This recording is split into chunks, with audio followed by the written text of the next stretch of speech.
오늘 저희가 함께 나눌 하나님 말씀은 마태복음 20장에 나오는 말씀입니다.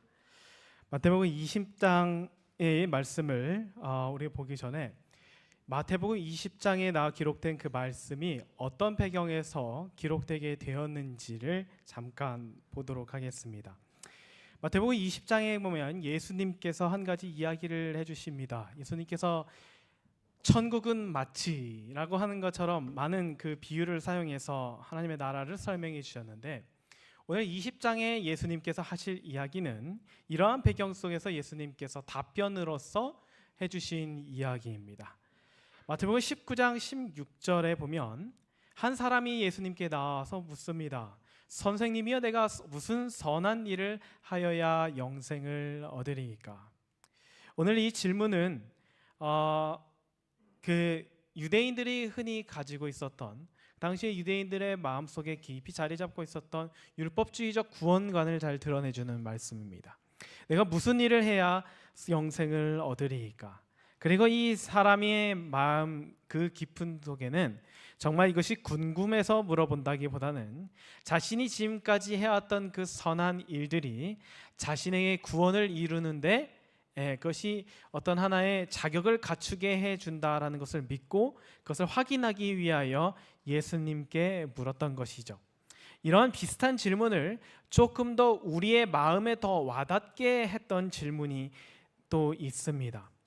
바로 이어서 27절에 있는 말씀에 오면 예수님께 하신 설명을 잘 듣고 이 베드로가 다시 한번 예수님께 이렇게 묻습니다. 우리가 모든 것을 버리고 주를 쫓아싸우니 그런즉 우리가 무엇을 얻으리까?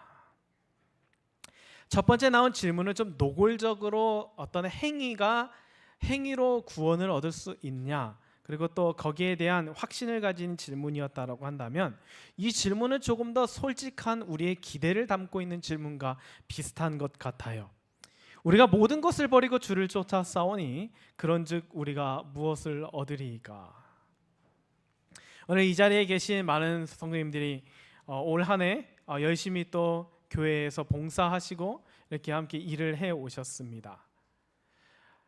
그러면 안 되지만 문득문득 우리 마음속에 이런 생각이 들기도 하죠. 우리가 모든 것을 버리고 주를 쫓아 싸우니, 모든 것이라고 표현하기는 좀 그렇지만, 제가 시간을 좀 할애해서 주를 쫓아 싸우니, 제가 가진 것들 헌금을 제가 내리며 주님을 쫓아 싸우니, 제가 매주 안식일에 교회에 와서 오면서 주를 쫓아 싸우니, 제가 이것을 포기하면서 주를 쫓아 싸우니, 솔직히 이게 우리의 마음이지 않을까요? 우리 이 자리에 계신 많은 집사님들 또 장로님들이 올 한 해 참 많은 수고를 하신 것을 우리는 다 알고 있습니다. 그리고 이 한 해를 또 다시 내년 한 해를 준비하면서 또 정리해 가면서 우리 마음속에 들을 수 있었던 이런 생각인 것 같아요. 때로는 궁금합니다. 그리고 때로는 무언가 얻었으면 좋겠다라는 마음이 우리 마음속에 생기지 않을 수 없죠. 이렇게까지 했는데 그런즉 우리가 무엇을 얻으리까? 이것은 베드로의 이런 말은 기대하는 마음이 들면서 동시에 아무것도 얻지 못했다는 허탈감의 마음도 녹아 있는지 모르겠습니다. 이렇게 다 버렸는데요.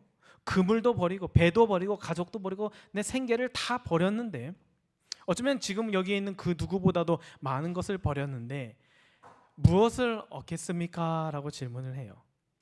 아까 그 예수님께서 무슨 선한 일을 해야 영생을 얻으릴까라는 그 답변을 듣고 나서 베드로가 묻는 것이죠. 우리는 이만큼 주님 버렸습니다. 그러면 저희가 무엇을 얻을 수 있습니까?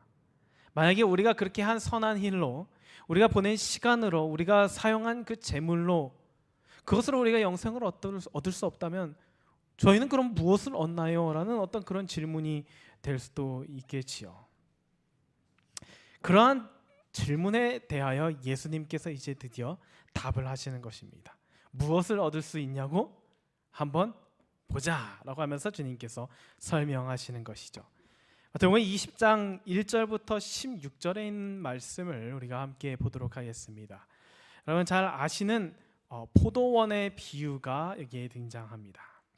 예수님께서 말씀하십니다. 천국은 마치 품꾼을 얻어 포도원에 들여보내려고 이른 아침에 나간 집주인과 같으니 저가 하루 한 데나리온씩 품꾼들과 약속하여 포도원에 들여보내고 또 제3시에 나가보니 장터에 놀고 섰는 사람들이 또 있는지라. 저희에게 이르되 너희도 포도원에 들어가라. 내가 너희에게 상당하게 주리라 하니 저희가 가고 제6시와 제9시에 또 나가 그와 같이 하고 제11시에도 나가보니 섰는 사람들이 또 있는지라.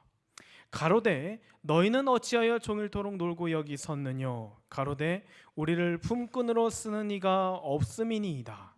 가로되 너희도 포도원에 들어가라 하니라. 저물매 포도원 주인이 청지기에게 이르되 품꾼들을 불러 나중 온 자로부터 시작하여 먼저 온 자까지 삭슬 주라 하니 제11시에 온 자들이 와서 한 데나리온씩 받거늘 먼저 온 자들이 와서 더 받을 줄 알았더니 저희도 한 데나리온씩 받은지라. 바르는 집주인을 원망하여 가로되 나중 온 이 사람들은 1시간만 일하였거늘 저희를 종일 수고와 더위를 견딘 우리와 같게 하였나이다. 주인이 그 중에 한 사람에게 대답하여 가로되 친구여 내게 잘못한 것이 없노라. 내가 나와 한 데나리온의 약속을 하지 아니하였느냐.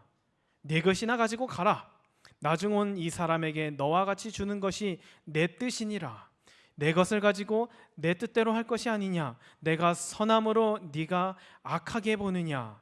이와 같이 나중된 자로서 먼저 되고 먼저 된 자로서 나중되리라. 오늘 예수님이 하신 이 제자들에 대한 이 답변을 읽어보면 좀 서운할 만한 것 같아요. 그렇죠? 이만큼 버렸는데 가장 먼저서 일을 시작했는데 늦게 온 사람들과 아무것도 하지 않은 사람들처럼 보이는 그 사람들과 같은 몫을 받는다니요. 참 억울할 법도 할 만한 이야기를 예수님께서 전해주십니다. 예수님 당시에 그 사람들은 시장을 중심으로 이렇게 마을이 형성해서 살았습니다. 그래서 아침마다 일자리를 구하는 사람들이 장터에 나가서 기다리고 사람이 필요한 사람들이 인력이 필요한 사람들이 와서 이제 구인을 하게 되는 것이죠.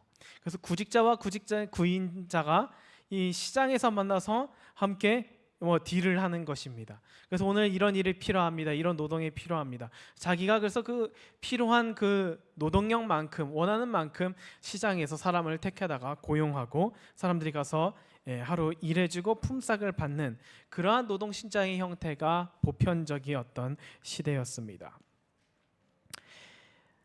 이 동네 저 동네 사람들 다 모여 있을 거예요. 한 시장을 중심으로 막 이 동네 저 동네 다 사람들이 모여듭니다. 그리고 이 고용주들은 자기가 원하는 사람을 선택하게 되겠죠.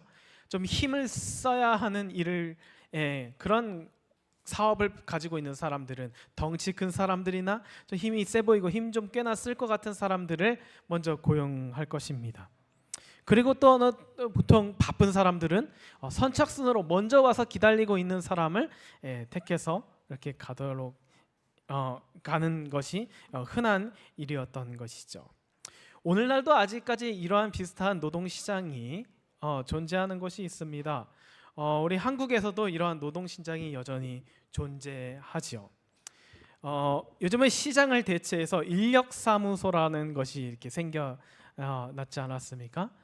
그래서 오늘도 요즘에도 많은 사람들이 이 새벽같이 해가 뜨기도 전에 인력사무소에 가서 그날 누군지는 모르지만 나를 고용해 줄 사람들을 기다리면서 그곳에서 대기를 하게 됩니다. 네, 요즘에 기사를 보면 한국의 경제가 많이 어려워지면서 이 인력 시장도 굉장히 얼어붙었다라는 그런 기사가 있습니다. 그 중에서 제가 한 기사를 보게 되었습니다. 충청도 지역, 대전 지역에서 이제 운영되고 있는 인력사무소를 한 기자가 방문하게 되었습니다. 그 기자가 거기에 도착했을 때는 이미 새벽이었고 새벽 4시 반부터 기자는 그곳에서 오는 사람들을 기다리고 있었습니다. 사무실이 5시 정도에 열렸을 때 열리자마자 6명이나 되는 사람들이 그 인력사무소에 들어오게 되었습니다. 그리고 10분도 되지 않아서 12명의 사람이 더 들어왔고 1시간을 넘기면서 거의 수명 가까운 사람들이 그 좁은 사무실에서 일자리를 얻기 위하여 기다리고 있는 것이죠. 그리고 나서 1시간이 흘렀습니다. 한 6시 10분쯤 되자 묘한 긴장감이 그 사무실을 채우기 시작합니다. 왜 그러냐면 이때 인력사무소에서 일하는 그 직원, 그 소장이 이제 인력이 필요할지 모르는 그 사장들과 사업체들과 전화를 하면서 일자리를 배당하는 시간이 되게 되는 것이죠. 거기에 모여있는 사람들은 그 추운 겨울에도 달달 떨면서 그 사무실에서 한 손에는 믹스커피를 들고 자기가 선택되기만을 기다리고 있는 것입니다. 8시 15분쯤 되었을 때 처음으로 한 사람의 이름이 불려졌습니다. 그 다음부터 조금씩 한두 명씩 그 사무소를 떠나게 되는 것이죠. 그런데 시간이 지나면서 점점 사람들이 초조해집니다. 그 6시 반이 되었는데도 여전히 8명의 사람들은 아직 그 사무실에 남아있게 된 것이죠. 그리고 결국 6시 반이 지나고 나서 그때까지도 이름이 불리지 못한 8명의 사람들은 일을 구하지 못한 채 그대로 집으로 돌아가는 그 장면을 이 기자가 바라보면서 기사를 쓴 것을 제가 보게 되었습니다.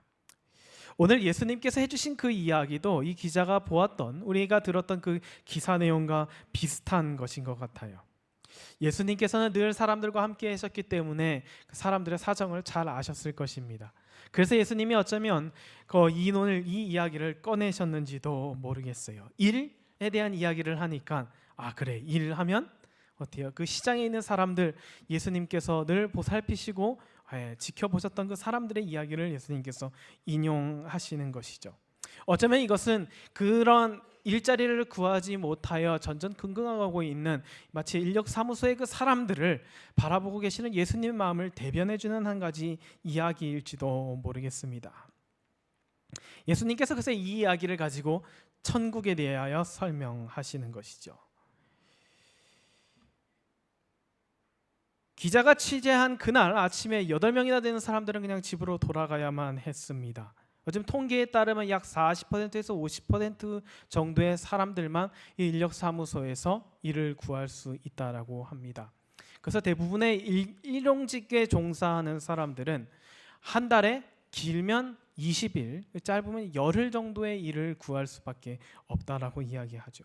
오늘도 비슷한 상황에 처한 사람들이 시장에 서 있습니다. 제가 이 말씀을 읽다 보니까요, 사람들이 얼마나 일하고 싶고 일이 필요하고 간절하냐면, 이때 이 기자가 봤을 때는 6시 반이면 이제 한국에서는 다 돌아가요. 오늘 일 없네.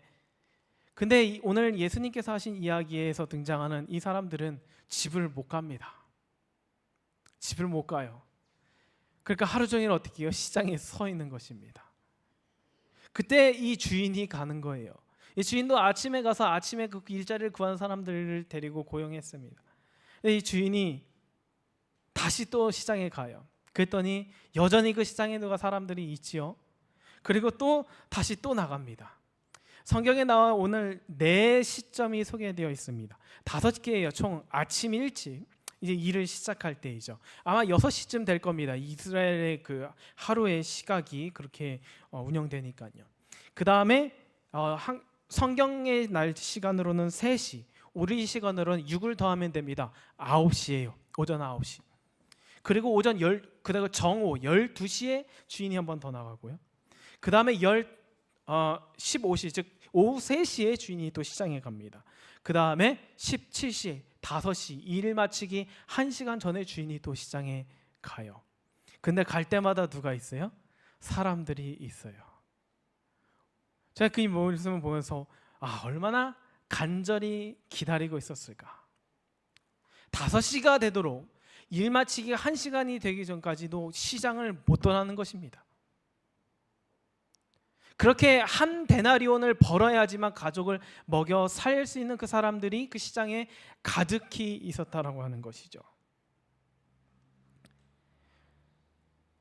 제가 오늘 말씀의 제목이 오늘은 어디로 갈까요?입니다.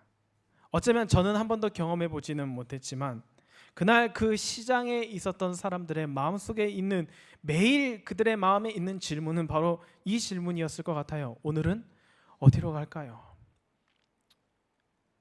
선택받을 보장도 없고, 어디로 가야 할지도 모르고, 어디를 가야 내가 한 데나리온을 벌어 나의 가족들을 먹여 살릴 수 있는지, 나의 생명을 보존할 수 있는지 알지 못하는 사람들이 그 시장에 늘 가득 차 있었다는 것입니다.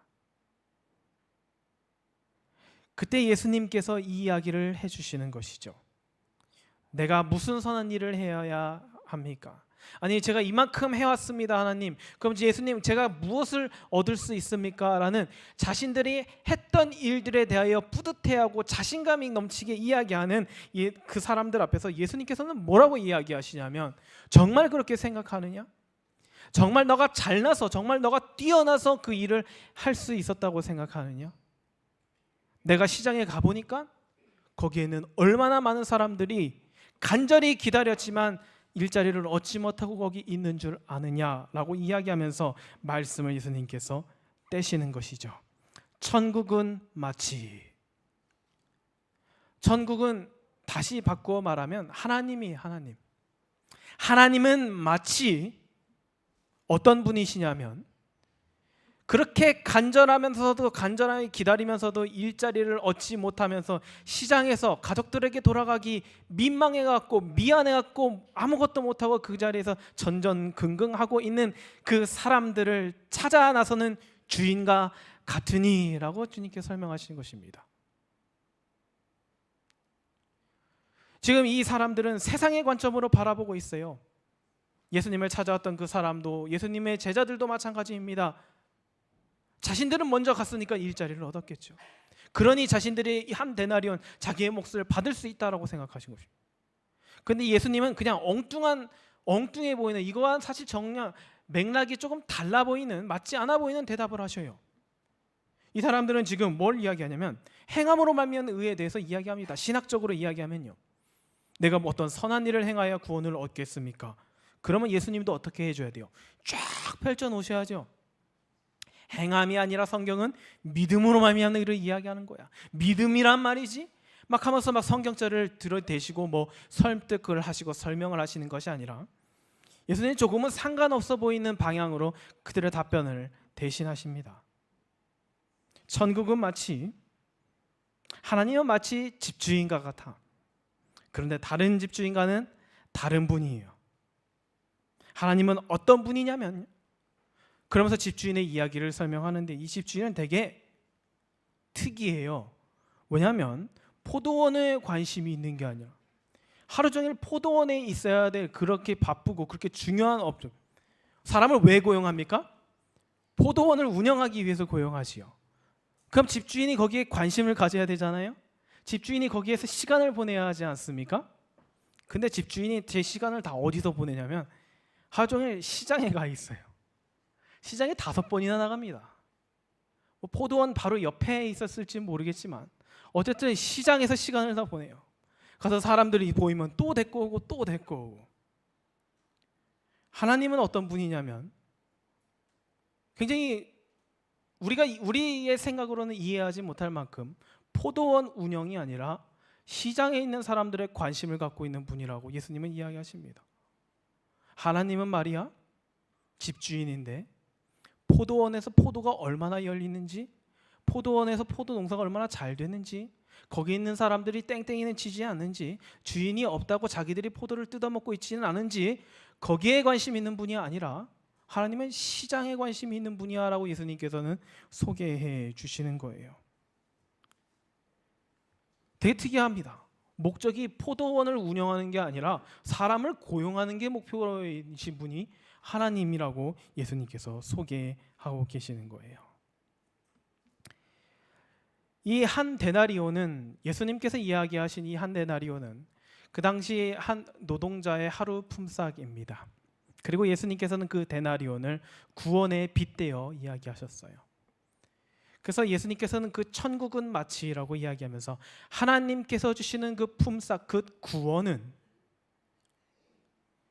우리가 얼마나 무슨 일을 했는지, 내가 어떤 자격을 갖추었는지에 달려 있는 것이 아니라 하나님께서 주시고자 하는 그 마음의 결정에 따라 달려 있는 것이다 라고 예수님께서 이야기해 주시는 것이죠.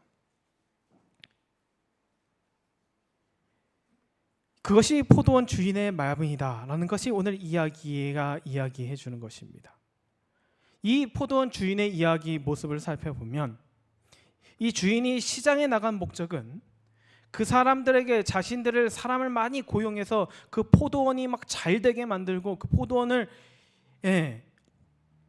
포도원에 있는 사람들을 일을 시켜서 어떻게든 효율적인 어떤 생산적인 결과물을 받아내는 데 있는 것이 아니라 이 한 데나리온이 간절해갖고 차마 시장을 떠나서 집으로 돌아가고 있지 못하는 사람들에게 한 데나를 주기 위한 명분을 만들긴 것이 그분의 목적인 것을 우리가 이야기를 통해서 확인해 볼 수 있는 것입니다. 구원은 사람의 능력에 따라서 주어지는 것이 아니라 필요에 따라서 반응하시는 하나님의 사랑이라는 것을 예수님께서 이야기해 주시는 것이죠.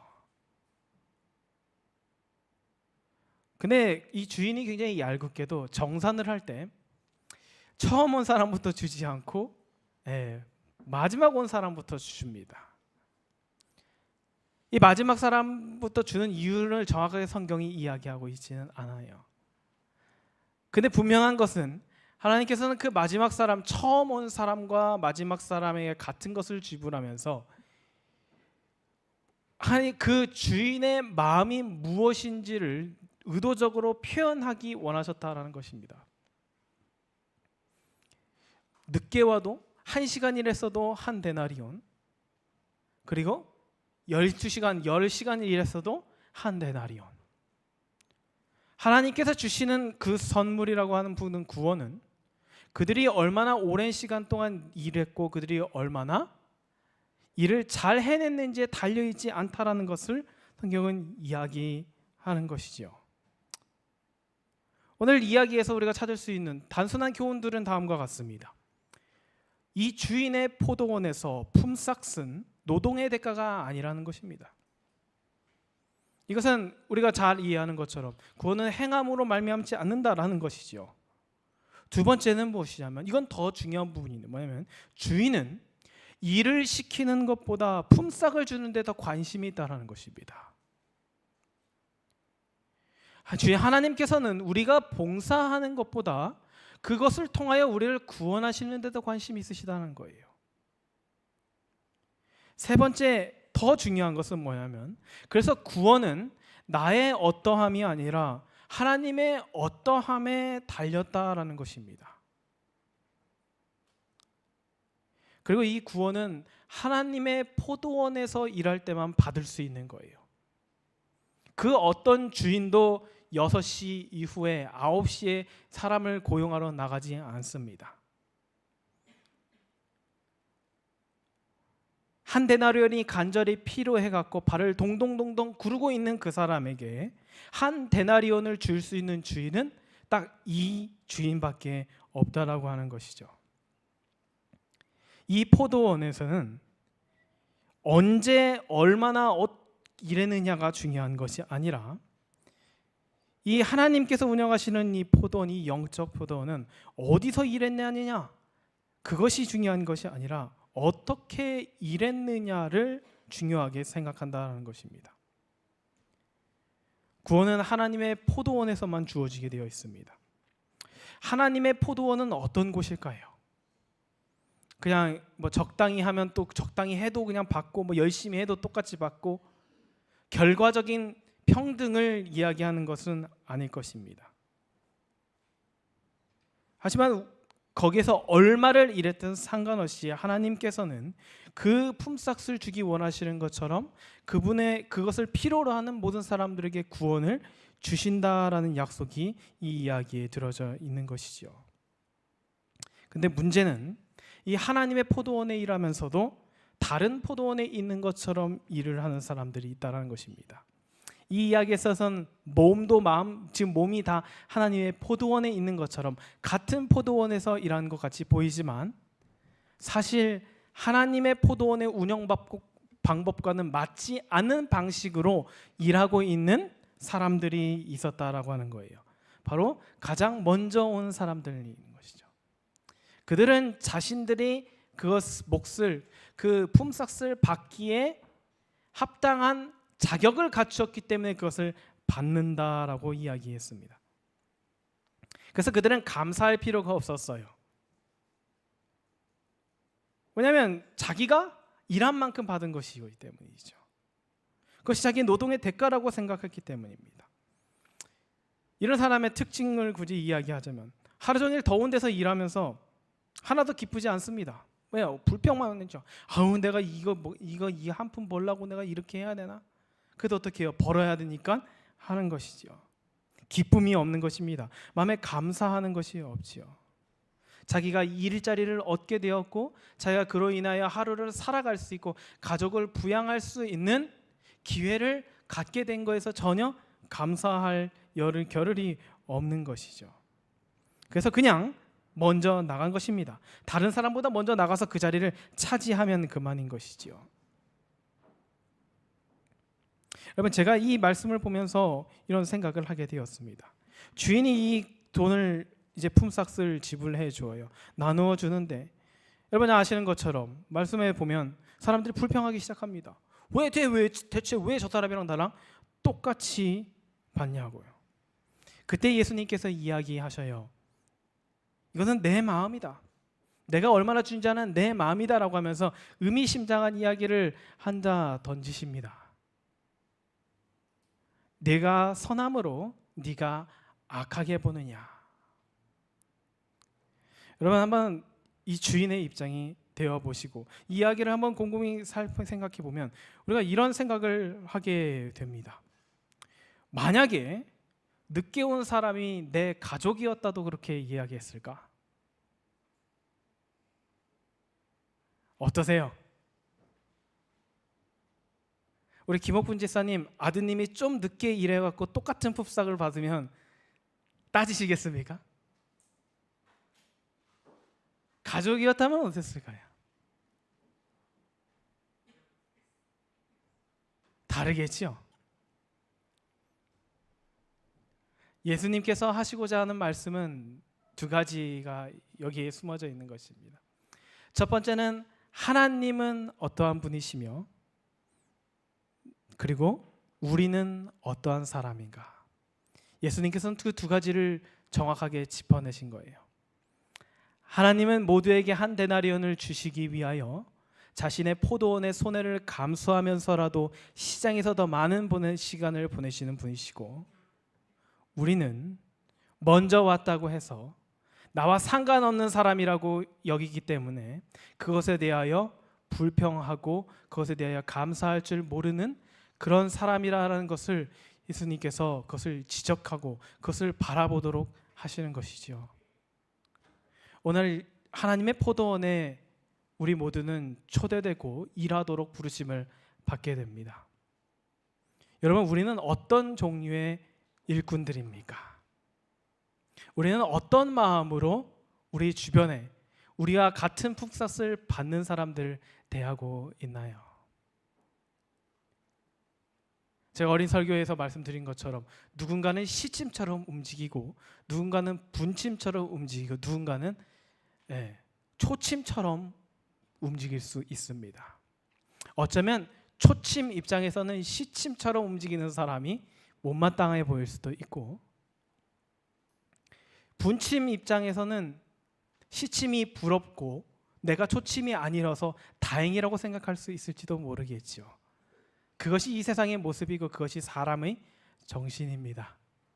하지만 하나님께서 주시는 이 구원이라는 선물은, 그리고 그분의 농장에서 그분의 포도원에서 일할 수 있는 그 특권은 그것들과 비교할 수 없는 넘치는 은혜임을 여러분 기억하시게 되시를 간절히 소망합니다. 적어도 처음 아침에 그 주인에게 고용된 사람은 그날 하루 종일 가족들을 어떻게 먹여 살릴지 걱정하지 않아도 됐어요. 그들은 이미 보장받았습니다. 약속받았다라고 이야기해요. 내가 한 데나리온을 주겠습니다. 근데 나머지 사람들은 약속을 하지 않아요. 주인이 내가 알아서 줄게요. 그러면 그 사람들은 어떨까요? 이를 구해서는 다행이지만 머릿속으로 많은 계산을 했을 것입니다. 좀 늦게 온 사람들은 반 데나리온이겠구나, 조금 더 늦게 온 사람은 4분의 1이겠구나, 거의 못 받겠구나, 그냥 오늘 점심 식사 그 식사비만 좀 받겠구나. 그래서 더 불안하고 못해요? 더 마음이 초조했겠지요. 예수님께서는 그 모든 마음을 다 헤아리시고 그 하나님께서는 그것을 다 아시기 때문에 그분이 아끼시는 그 포도원보다 그 시장에서 더 많은 시간을 보내시면서 그렇게 초조하고 정말 걱정이 많은 그분의 자녀들을 그분의 포도원으로 초청하십니다. 그것이 우리 아버지 하나님의 마음입니다. 그리고 그 포도원에서 일하면서 그분의 마음을 이해하고 그분의 마음처럼 하나님의 품성처럼 일하고 그곳에서 시간을 보내는 사람이 바로 정말 하나님의 포도원에 적합한 일꾼이 되겠지요. 하나님께서 하나님의 포도원에 적합한 일꾼은, 하나님은 여기서 단 한 번도, 이 주인은 단 한 번도 그들이 얼마나 포도원에서 일을 능숙하게 해결할 수 있는지 묻지 않았습니다. 농기구를 얼마나 다룰 수 있는지도 묻지 않으셨어요. 그저 그 포도원에 와서 일하기만을 주님께서는 원하셨던 것입니다. 왜냐하면 그래야 품삯을 주실 수 있기 때문인 것이죠.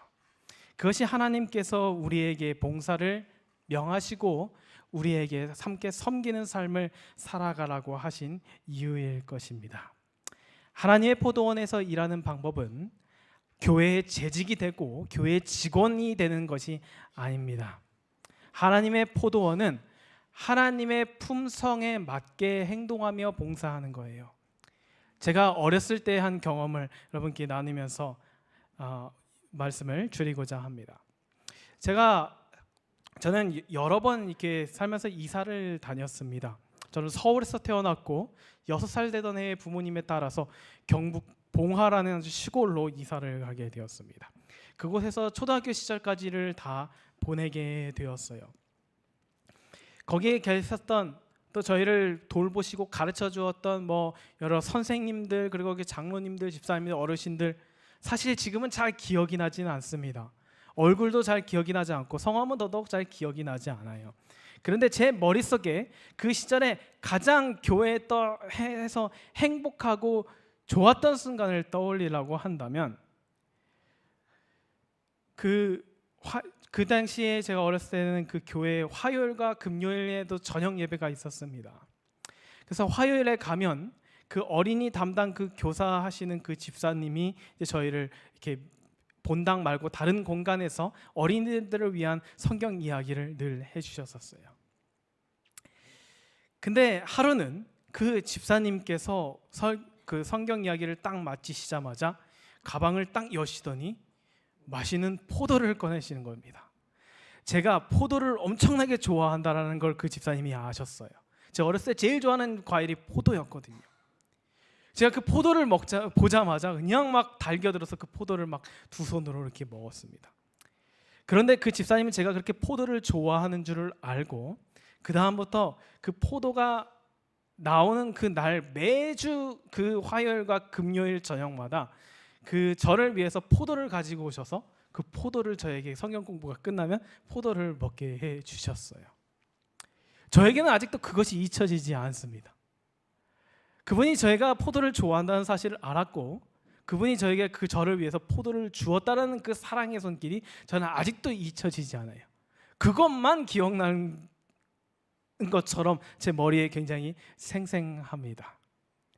제가 오늘 이 하나님의 포도원에서 일하는 것이 무엇일까라는 생각을 하게 되다가 이 이야기를 떠올리게 되었습니다. 하나님의 포도원은 어떤 직책을 맡아서 어떤 역할을 수행하는 것이 아니라 하나님의 포도원에서 일하는 방식은 하나님의 품성을 나의 말과 행동으로 드러내는 것을 의미합니다. 여러분 우리는 모두가 포도원의 역할을 하도록 되어 있어요. 포도원에서 일하는 일꾼이 되도록 하나님께서는 요청하십니다.